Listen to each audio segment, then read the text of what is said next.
Good day, Crime Talk aficionados. It is Sunday, but we have a weekly recap for you for the week of December 16th of 2024, a highlight of all the top stories throughout the week, conveniently located in one location. I know, you're welcome. It's almost like a early Christmas present. Anyway, thanks for watching. We'll see you next time. Hope you enjoy it. And remember, the Constitution matters. All right, lawyer.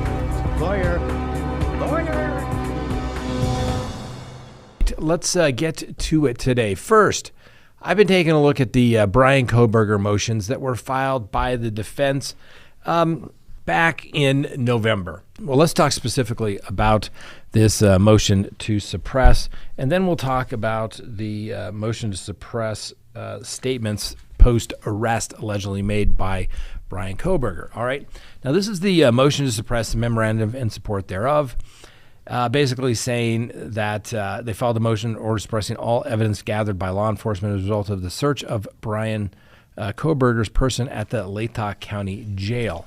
Let's just go through the facts as the defense sees it. On December 28th, Trooper Larry of Pennsylvania State Police became aware of the objective of arresting Bryan Kohberger via Moscow Police Corporal Payne. On December 29th, the magistrate in Pennsylvania issued a warrant for 119 Lambsden Drive, Chestnut Turnpike, Monroe County, the home of Bryan Kohberger's parents. On December 29th, 2022, at 2:22 p.m., the magistrate in the matter signed an arrest warrant for Mr. Kohberger in Latah County. The affidavit warrant was signed by the Moscow Police Department Detective Payne. The basic facts Detective Payne used to support were, at 2:43 on December 29th, a criminal complaint and probable cause order were filed in this matter. At 10 p.m., Pennsylvania SWAT began preparation for the arrest of Mr. Kohberger. Despite days of constant FBI surveillance, Pennsylvania law enforcement did their own surveillance starting at 11:15, and despite the fact that days of constant FBI surveillance showed Mr. Kohberger was unarmed and tended to go on runs around his parents' neighborhood, police decided attacking Mr. Kohberger with his parents' home was the best option. And despite the fact that days of constant FBI surveillance showed Mr. Kohberger was unarmed and tended to go for runs around his parents' neighborhood, police decided attacking Mr. Kohberger within his parents' home was the best option. On December 30th, the Pennsylvania SWAT and federal agents raided Mr. Kohberger's home. Mr. Kohberger was arrested. At 4 p.m. on December 30th, 2023, Pennsylvania State Police filed a criminal complaint against Mr. Kohberger. On January 4th, Kohberger was flown to Latah County. On January 5th, Sergeant Blaker requested a search warrant for Mr. Kohberger's person, relying upon the same facts articulated above for the warrant in Pennsylvania. Later that day, Mr. Kohberger was searched, pictures of his body, his fingerprints, and DNA swab taken by members of the Idaho and federal law enforcement in Latah County. The Fourth Amendment obviously states unambiguously that no warrant shall issue but upon probable cause, supported by oath or affirmation, and particularly described the place to be searched and the person to be seized. And it must be set forth in an affidavit that there is a fair probability that contraband or evidence of the crime will be found in the particular place. They argue that it is clear that the issuing magistrate himself, if he is to fulfill the constitutionally mandated function of interposing an independent intelligence between the law enforcement officer and the citizen, must actually in fact draw the inference from the evidence presented to him. It was for that reason that the courts have insisted that full facts from which inferences might be drawn and information necessary to determine their reliability be placed before the issuing magistrate. The defense goes on to argue that Mr. Kohberger has argued in a separate motion that the genetic genealogy investigation in this matter was done in violation of the Constitution. Additionally, he has argued there would be no investigation into him without that original constitutional violation. It is not the result of the IGG sped up the investigation. Instead, they focused the investigation on Mr. Kohberger, a person whose only connection to the case was his mode of transportation and the shape of his eyebrows, two identifications of little to no value, as previously argued. As the Idaho Supreme Court has explained, while this initial burden in showing a factual nexus between the intelligence and the evidence, the state must show that it would have been discovered anyway. The state cannot make this showing. Without the IGG, there is no case, no request for his phone records, surveillance of his parents' home, no DNA taken from the garage out front. Because the IGG analysis is the origin of this matter, everything in the affidavit should be excised. Which goes back to what I said all along, right? You got to make that DNA go away. It's a problem, and the defense is trying to do that, all right?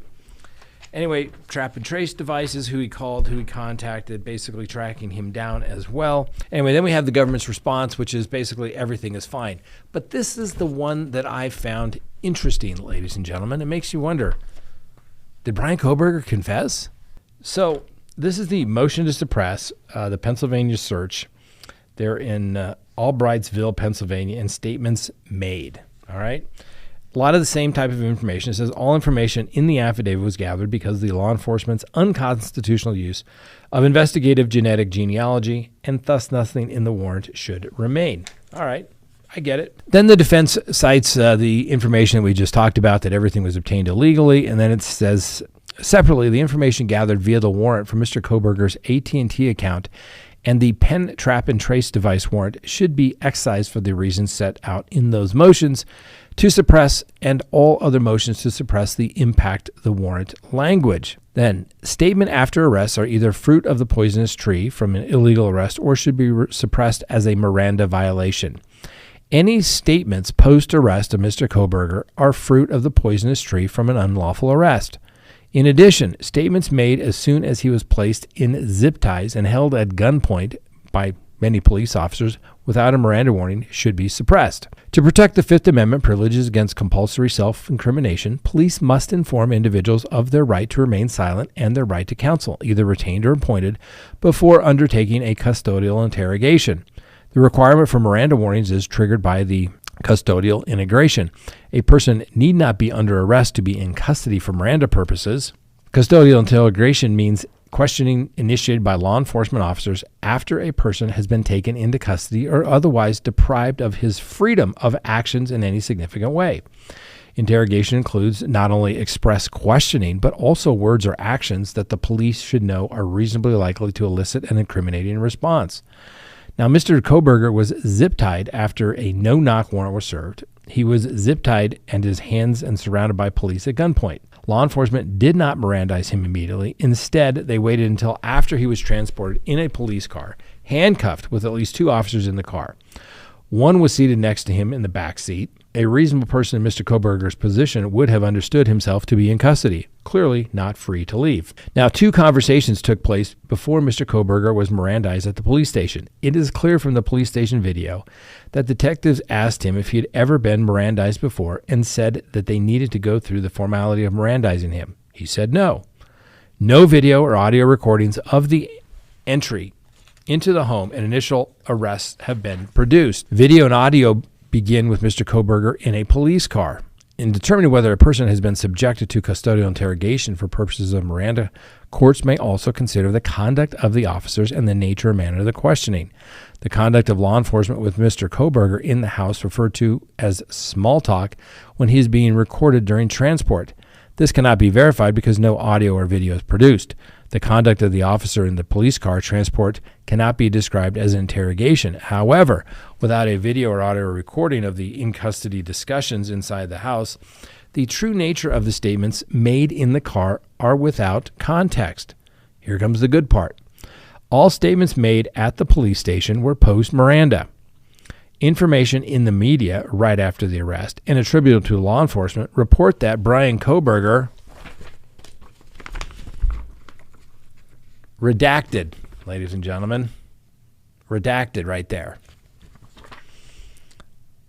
Let me read it to you again. All statements made at the police station were post-Miranda. Information in the media right after the arrest and attributable to law enforcement report that Mr. Kohberger blank. Such a statement is not in a police report or in an audio-video recording that can be found in discovery.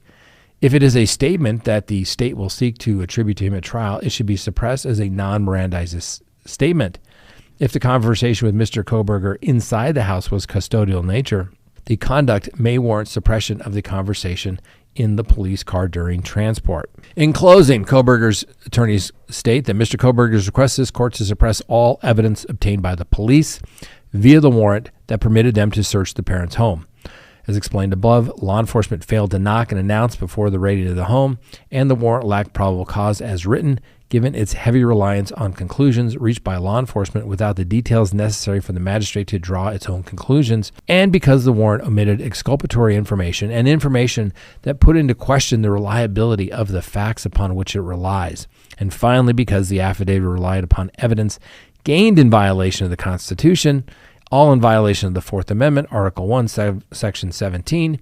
Any statements made by Mr. Kohberger are the fruit of the poisonous tree of the illegal arrest. Some statements may also be excludable under Miranda. So there you go.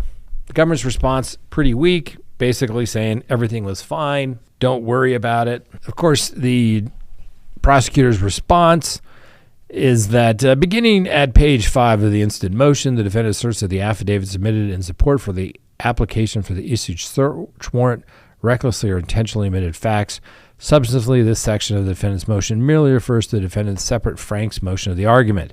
By way of preliminary response, the state notes that Idaho clearly states that if a search is conducted pursuant to the warrant, the burden is on the defendant to show that the search was invalid. Idaho recognized the United States Supreme Court analysis holding that great deference is paid to the magistrate's determination for probable cause.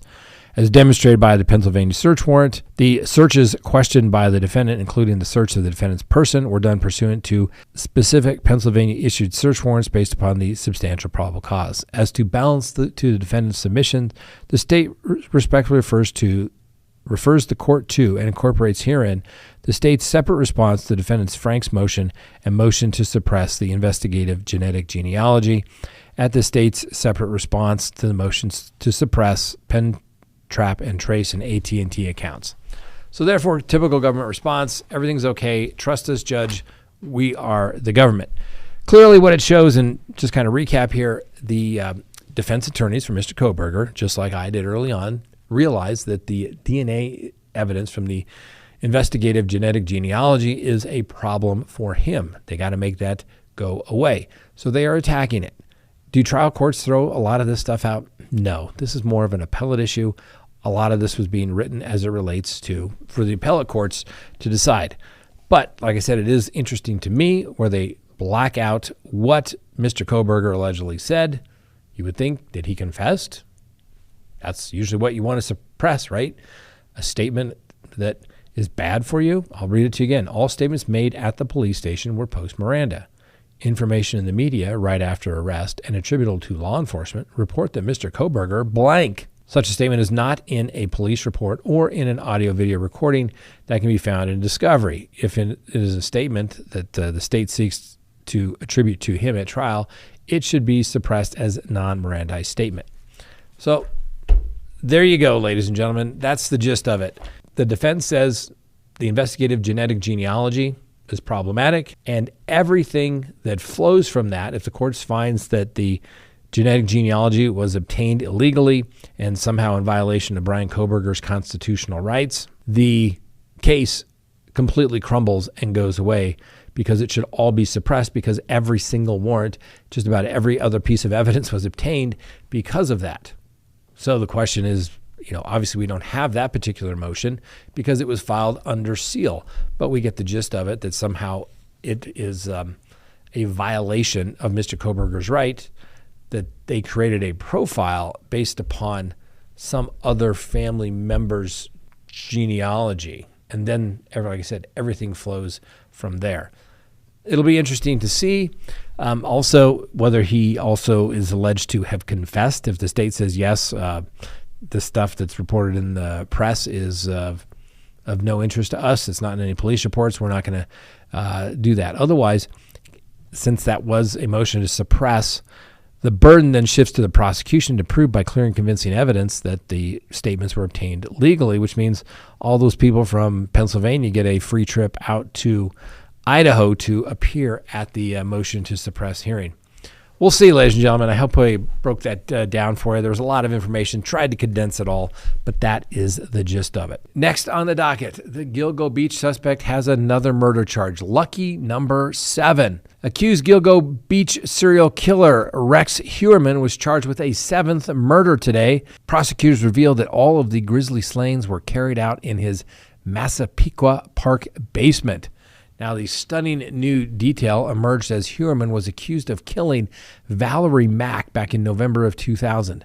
Now, the latest butchered sex worker murder linked to the 60-year-old architect is definitely getting interesting indeed.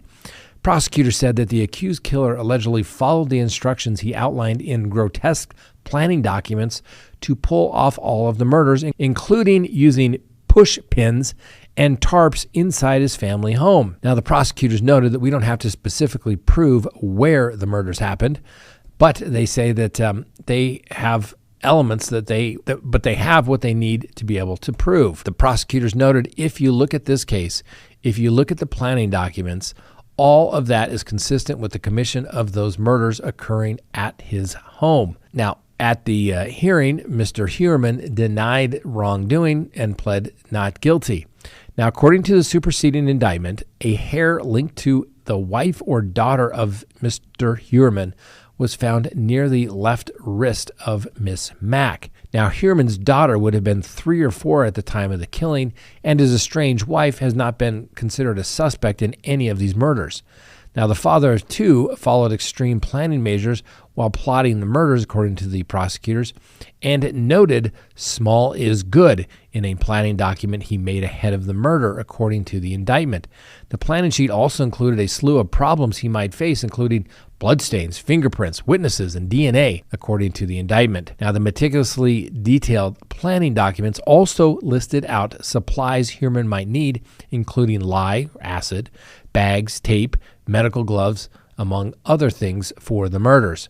Now, under a section labeled Notes, Huerman allegedly wrote, "The more you do, the more clues you give." Anyway, the how-to document allegedly found hidden on Huerman's computer also included a body prep section that had a reminder to remove ID marks, i.e. tattoos, for example. Why is that significant? Well, Mack, who was a teen mom, 17 at the time, had her son's name tattooed on her left ankle, which prosecutors say explains why her foot was cut off. Now, Mack also went by the name of Melissa Taylor as working as an escort in Philadelphia when she went missing. She was last seen by her family in the area of Port Republic, New Jersey, when she was 24 years old. Now, in the year she went missing, some of her then unidentified remains were found in a wooded area in an area called Manorville.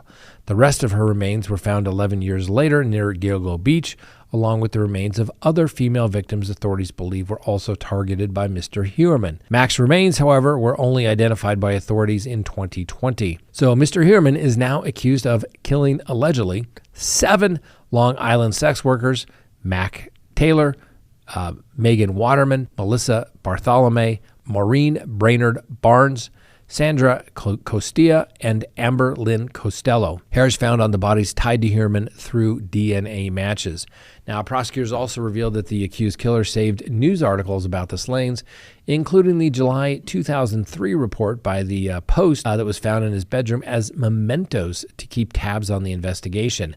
The library of the news clippings, which were uncovered during 2 police searches of the home, also included reports from Newsday, People Magazine, and New York Magazine.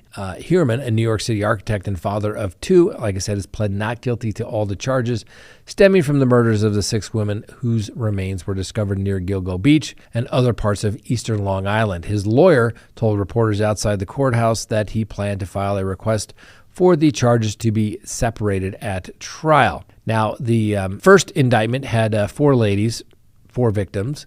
Then we had 2 additional indictments. Then we've had a 7th. So yes, we will be filing a motion for a separate, especially the first 4 from the next 2 and from the 7th.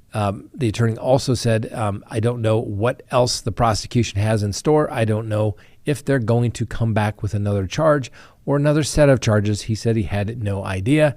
Mr. Huerman will be back in court on January 15th of next year. Things are starting to pile up there for old Mr. Huerman. It's going to be a joint trial, I would anticipate, ladies and gentlemen, because the first indictment will then use the other evidence as 404B evidence. And although I hate 404B evidence, it usually means prosecution has a weak case.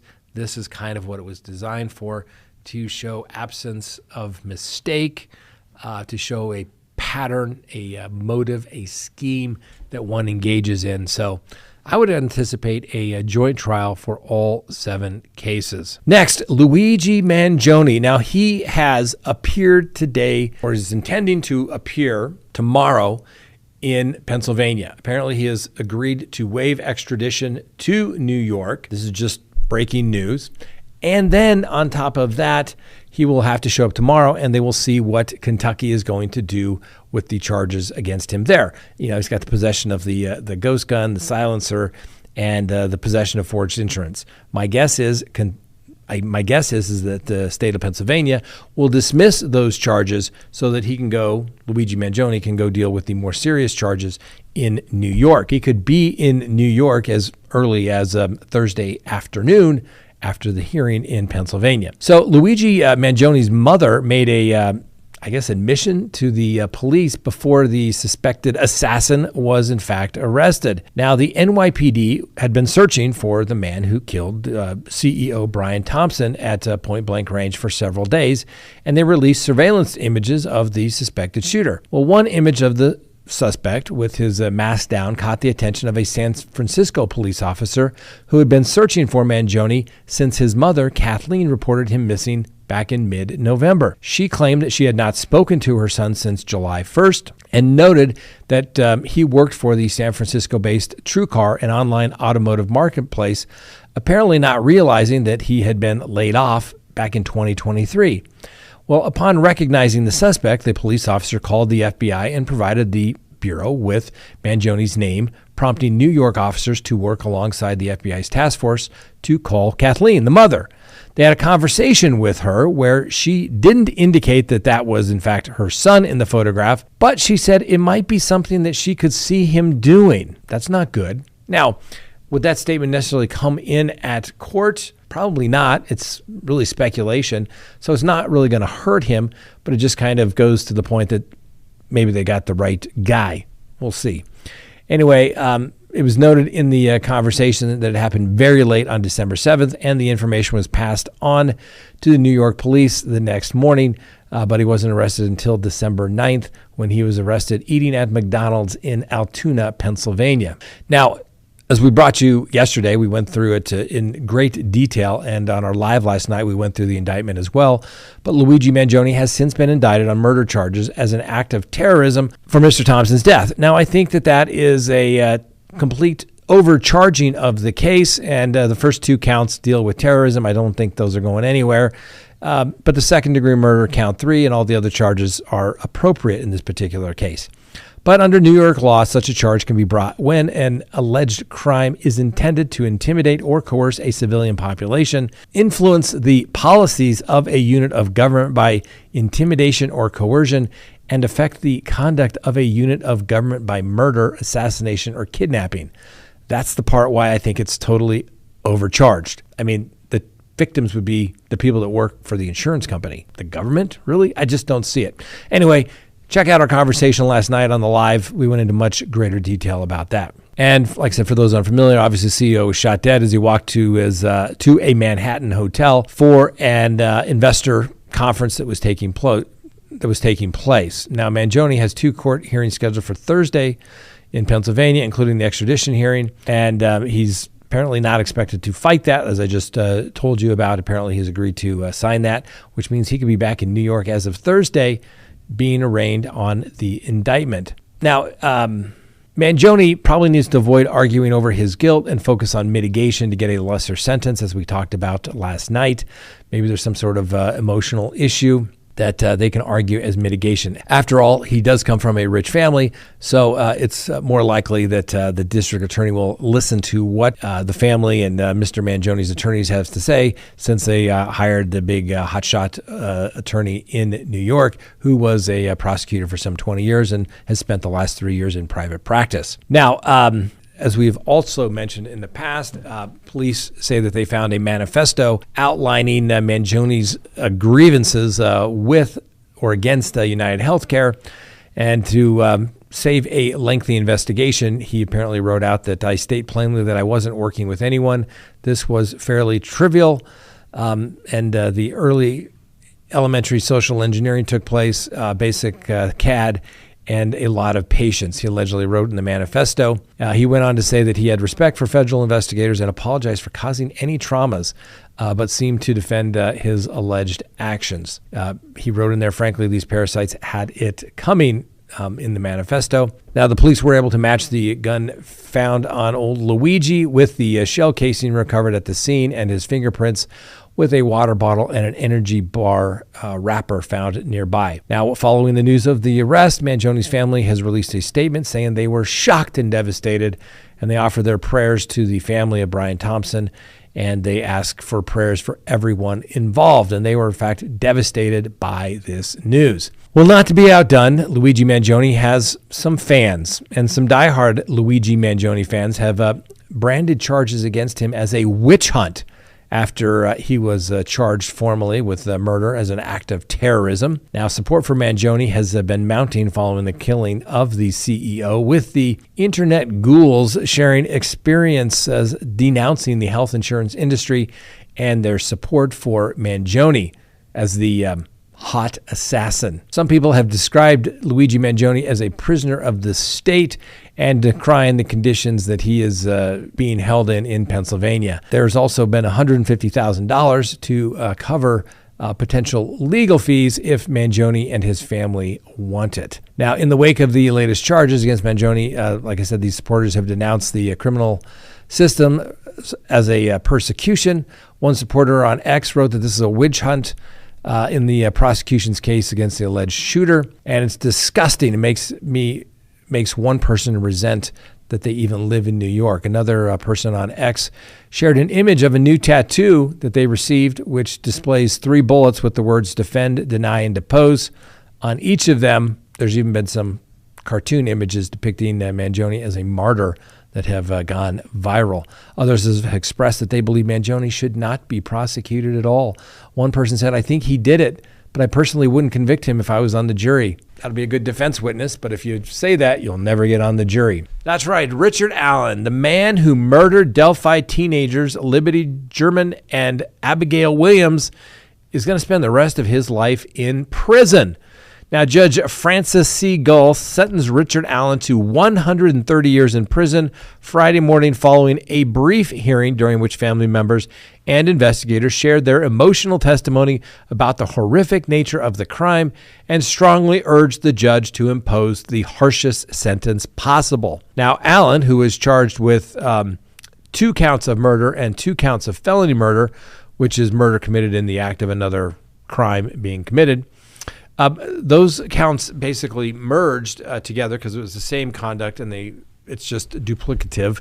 So therefore they merge for sentencing purposes. It's almost like they're being dismissed, but they become, the 4 becomes the 2. Anyway, Richard Allen received the maximum sentence of 65 years for each to run consecutive, which means one after the other. So once he is done serving the first 65-year sentence, and since he's 52 years old, and he's probably going to have to serve about 85% of that, he's probably going to die in prison before he gets to serve the next 65-year sentence, consecutive, one after another, versus a concurrent sentence where they would run together, one sentence for 65 years, 130. Anyways, the reason why he can only get that was because the prosecutors had not sought the death penalty in this particular case. Now, Richard Allen's wife, Kathy, was not in court to witness her husband getting sentenced to 130 years in prison. And Judge Gull dismissed the defense contention that the hardship his imprisonment would cause his wife should be considered as a mitigating circumstance. Remember, a mitigating circumstance is not a defense, but it's anything that may possibly persuade the judge or the prosecutor to ask for a lesser sentence or to impose a lesser sentence. The judge says, oh no. Now, when Judge Francis C. Gull ultimately addressed Allen, she says, listen, Mr. Allen, I've been a criminal court judge for 27 years and I've presided over the most hideous cases in the state of Indiana during that time. Judge Francis C. Gull told Mr. Allen, you rank as one of the most hideous. You are right up there. You rank up there right next to the extraordinary impact your actions have had on these families and the generational impact as well. She said, the families will deal with your carnage forever, and you sit here and roll your eyes at me as you have rolled your eyes at me repeatedly during this trial. Well, when Mr. Allen was asked if he had anything he would like to say before the final sentence was imposed, Mr. Allen said no. Then he was let off by the deputies. Now, earlier in the hearing, the court heard from 6 of Libby and Abby's relatives, as well as a lead investigator, Jerry Holloman, who described the girls' murders as one of the most brutal cases he had ever worked in his career. Now, obviously, there's going to be an appeal in this case. We'll see what comes of that. We have to wait and see. Sometimes I hate saying that. But, you know, the defense gave it their best, but now Richard Allen is convicted of killing Libby and Abby, and he'll have to deal with that. I think for his New Year's resolutions, Mr. Allen's resolutions should be to probably try to stay alive. Start sucking it up, man. Start sucking it up. There's no crying in prison and saying you're going to hurt yourself. You saw where that got you, Mr. Allen, beforehand. Listen, you've been convicted. You're going to appeal it. I get it. You proclaimed your innocence. Your attorneys have as well. I get that. Now comes the time you got to go pay the piper. New Year's resolution, probably stay alive. Stay alive.